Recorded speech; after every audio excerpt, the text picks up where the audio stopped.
Well, hello there.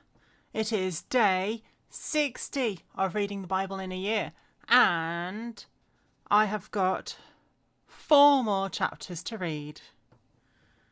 And it starts off nicely by excluding people for things that they possibly can't control. Yeah. Well.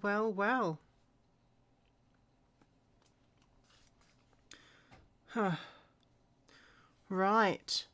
Let's get started. Those excluded from the congregation.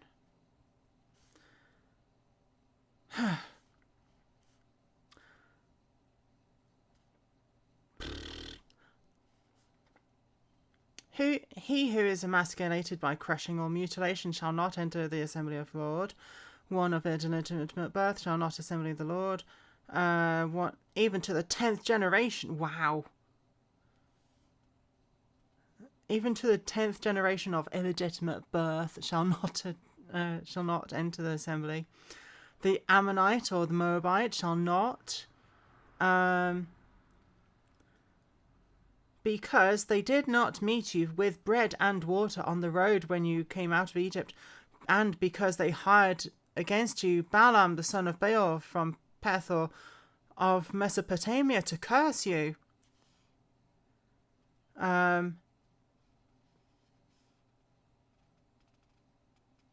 You shall not seek their peace nor their prosperity for all your days. You shall not abhor an Edomite, for he is your brother, and you shall not abhor an Egyptian, because you were an alien in his land. The children of the 3rd generation born to them may enter the assembly of the Lord. So things that are out of people's control. Nice. Cleanliness of the campsite. When the army goes out against your enemies, then keep yourself from every wicked thing. If there is any man among you who becomes unclean by some occurrence in the night, then he shall go outside of the camp, and he shall not come inside the camp. But it shall be when evening comes that he shall wash with water, when the sun sets, that he may come into the camp. Also you shall have a place outside the camp where you may go out. And you shall have an implement among your equipment, and when you sit down outside, you shall dig with it and and cover your refuse. Oh, that's going to the toilet. For the Lord your God walks in the midst of your camp to deliver you and give your enemies over to you. Therefore your camp shall be holy, that he may see no unclean thing among you, and turn away from you. Miscellaneous laws. You shall not give back to his master the slave who was escaped from his master to you. He may dwell with you in your midst in the place where he chooses within one of your gates. Where it seems best to him, you shall not oppress him. There shall be no ritual harlot of the daughters of Israel, or a perverted one of the sons of Israel. You shall not bring the wages of a harlot, or the price of the dog, to the house of the Lord your God with any vowed offering, for both of those are abominations to the Lord your God. You shall not charge interest to your brother, interest on food, money or food, or anything that is lent out of interest.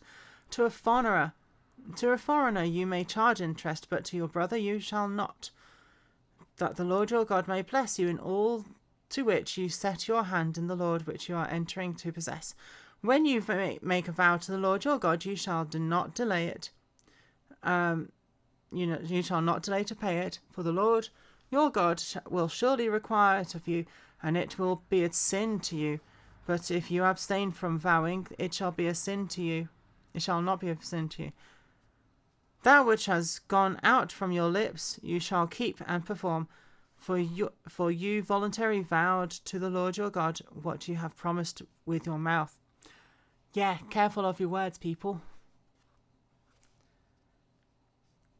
When you come into your neighbour's vineyard, you may eat your fill of the grapes at your pleasure, but you shall not put any in your container.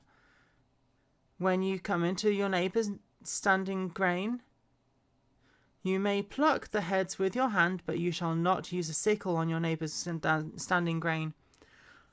Chapter 24, the law concerning divorce. When a man takes a wife and marries her, and it happens that she finds no favour in his eyes because he has found some uncleanliness in her, and he writes her a certificate of divorce and puts it in her hand and sends her out of his house, when she has departed from his house and goes and becomes another man's wife, if the latter husband detests her and writes her a certificate of divorce, puts it in her hand and sends her out of his house, if the latter husband dies who took her as his wife, then her former husband who divorced her must not take her back to be his wife after she had been defiled, for there is an abomination before the Lord. You shall not bring sin into the land which the Lord is giving you as an inheritance.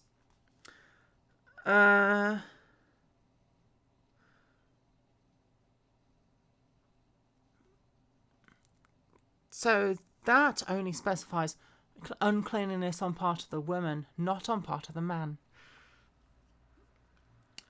Misogyny for you. Miscellaneous laws. When a man has taken a new wife, he shall not go out to war or be charged with any business. He shall be free at home 1 year, and bring happiness to his wife whom he has taken. No man shall take the lower or the upper millstone in pledge, for he takes one's living in pledge. Okay. If a man is found kidnapping any of his brethren of the children of Israel, and mistreats him or sells him, then that kidnapper shall die, and you shall put away the evil from among you. Take heed an outbreak of leprosy, that you carefully observe and do accordingly to all the priests the Levites shall teach you, just as I commanded them, so you shall be careful to do. Remember what the Lord your God did to Miriam on the way when you came out of Egypt. When you lend your brother anything, you shall not go into his house to get his pledge. You shall stand outside, and the man to whom you lend shall bring the pledge out to you. If that man is poor, you shall not keep his pledge overnight. You shall in any case return the pledge to him again when the sun goes down, that he may sleep in his own garment and bless you. It shall be righteousness to you before the Lord your God. You shall not oppress a hired servant who is poor and needy, whether one of your brethren or one of the aliens that is in your land within your gates. Each day you shall give him his wages, and not let the sun go down on it. For if he is poor, he has his heart set on it, lest he cry out against you to the Lord, and it be a sin to you. Fathers shall not be put to death for their children, nor shall children be put to death for their fathers. A person shall be put to death for his own sin. You shall not pervert justice due to the stranger or the fatherless, nor take a widow's garment as a pledge. You shall remember that you were a slave in Egypt, and the Lord your God redeemed you from there. Therefore I command you to do this thing. When you reap your harvest in your field and forget the sheaf in the field, you shall not go back to get it. It shall be for the stranger, the fatherless, or the widow, that the Lord your God may bless you in all the work of your hands. And when you beat your olive trees, you shall not go over the boughs again, and it shall be for the stranger, the fatherless, and the widow. When you gather the grapes in your vineyard, you shall not glean it afterwards. It shall be for the stranger, the fatherless, and the widow. And you shall remember that you were a slave in the land of Egypt. Therefore I command you to do this thing. That bits of it there sound fair. So, like, when you get married, at home for a year, so you can bring happiness to each other. Fantastic. No kidnapping, obviously. Remember, any diseases, be sure to follow the advice of the medicine people, I'll say.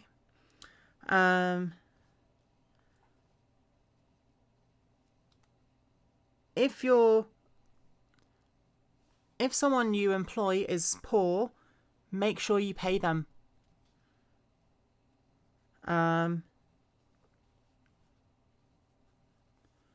And it does say, hired servant.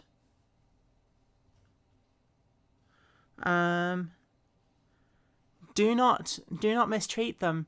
Do not oppress. Yay. I've got 2 more chapters. Let's keep going. If there is a dispute between men and they come to the court, that the judges may judge them, and they justify the righteous and condemn the wicked, then it shall be, if the wicked man deserves to be beaten, then that judge will cause him to lie down and be beaten in his presence according to his guilt, with a certain number of blows. 40 blows he may give him, and do no more, lest he should exceed this and beat him with many blows above these, and your brother be humiliated in your sight. You shall not muzzle an ox while it treads out the grain. And that's the end of that. Marriage duty of the surviving brother. Okay. That is, if the brothers dwell together and one of them dies and has no son, the widow of the dead man shall not be married to a stranger outside the family. Her husband's brother shall go take her as his wife, and perform the duty of her husband's brother to her. It shall be that the firstborn son which she bears will succeed to the name of his dead brother, that his name shall not be blotted out from Israel. If the man does not want to take his brother's wife, then let his brother's wife go up to the gate of the elders and say, my husband's brother refuses to raise up a name to his brother in Israel. He will not perform the duty of my husband's brother. Then the elders of this city will call him back and speak to him. If he stands firm and says, I do not want to take her, then his brother's wife shall come to him in the presence of the elders, remove his sandal from his foot, spit in his face, and answer and say, so shall it be done to the man who will not build up his brother's house. And his name shall be called in Israel the house of him who has his sandal removed. Miscellaneous wars. If 2 men fight together, and the wife of one draws near to rescue her husband from the hand of one attacking him, and puts out her hand and seizes him by... then you shall cut off her... What? You shall cut off her hand, and your eye shall not pity... Oh, no. You shall not have in your bag differing weights, a heavy and a light. You shall not have in your house differing measures, a large and a small. What? That's ridiculous. You shall have a perfect and just weight, a perfect and just measure, that your days may be lengthened in the land which the Lord is giving you. For all who do such things, or all who behave unrighteously, are an abomination to the Lord your God. So, if you want to measure different weights, but you only have one version of that weight, so say you've got a kilogram, you've got several 1 kilogram weights, and you want to measure half of that, how do you do that? Well, yeah, but or a third, I don't know, but differing measures of drugs or something.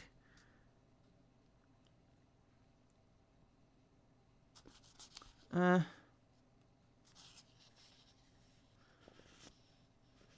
but you want it to be accurate. So you have different measures. Destroy the Amalekites.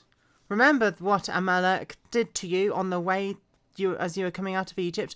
How he met you on the way and attacked your rear ranks. All the stragglers at your rear when you were tired and weary, and he did not fear God. Therefore it shall be, when the Lord your God has given you the rest of your enemies all around, in the land which the Lord your God is giving you as to possess and as an inheritance, that you will blot out the remembrance of Amalek from under heaven. You shall not forget. Okay, that was an interesting detour, or as people say, segue. Offerings of first fruits and tithes.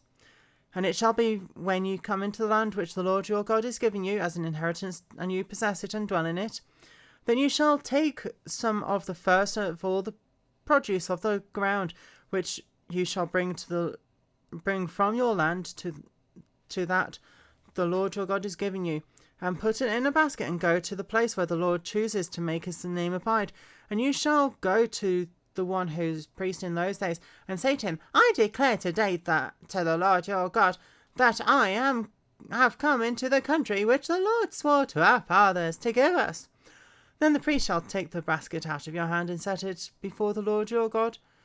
And you shall answer and say to the Lord your God, My father was a Syrian about to perish, and he went down to Egypt, and dwelt there, in few in number, and there he became a nation greater and mighty and populous.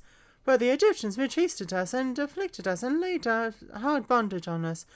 Then we cried out to the Lord our God, fathers, and the Lord heard our voice, and looked on our affliction, and our labour and oppression. So the Lord brought us out of the land of Egypt, with a mighty hand and outstretched arm, with great terror and with signs and wonders. And he has brought us into the place he has given us, a land flowing with milk and honey. And now behold, I have brought the first fruits of the land to you, O Lord, hath given me. Then you shall set it before the Lord your God, and worship before the Lord your God. So you shall rejoice in every good thing which the Lord your God has given you, and your house, and you and the Levite and the stranger who is among you. When you have finished laying aside all the tithe of your increase in the third year, the year of tithing, and have given it to the Levite, the stranger, the fatherless, and the widow, so that they may eat within your gates and be filled, then you shall say before the Lord your God, I have removed the holy tithe from my house, and have given them to the Levite, the stranger, the fatherless, and the widow, according to all the commandments which you have commanded me, and I have not transgressed your commandments, nor have I forgotten them. I have not eaten any of it when in mourning, nor have I removed any of it for an unclean use, nor given any of it for the dead. I have obeyed the voice of my Lord, and have done according to all that you have commanded me. Look down from your holy habitation from heaven, and bless your people Israel, in the land which you have given us, just as you swore to our fathers, a land flowing with milk and honey. I don't know why I'm doing that voice. Just a little bit left. A special people to God. This day the Lord your God commands you to observe these statutes and judgments. Therefore you shall be careful to observe them with all your heart and with all your soul. Today you have proclaimed the Lord to be your God, and that you will walk in his ways to keep his statutes, his commandments, and his judgments, that you will obey his voice. Also today the Lord has proclaimed you to be his special people, just as he promised you, that you should keep all his commandments, and that he will set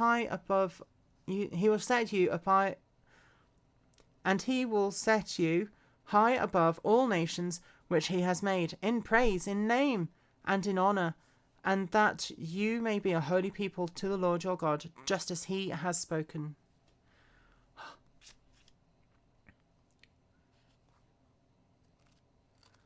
I don't know why I did that kind of weird voice. And the bit about those excluded from the congregation, I mean, for the first lot of people, that can't be helped.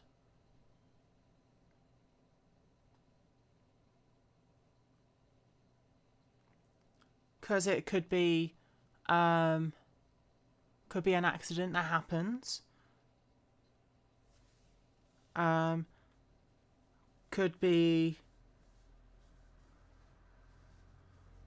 that, I don't know. Yeah.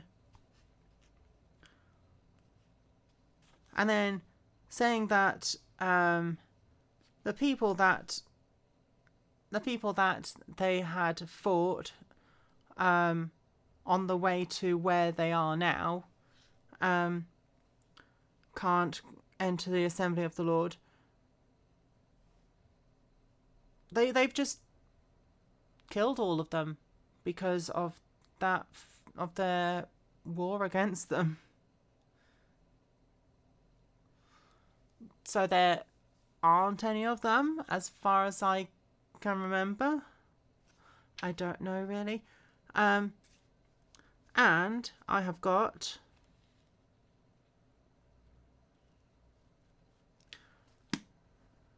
one more reading to do today, so I will go and do that now.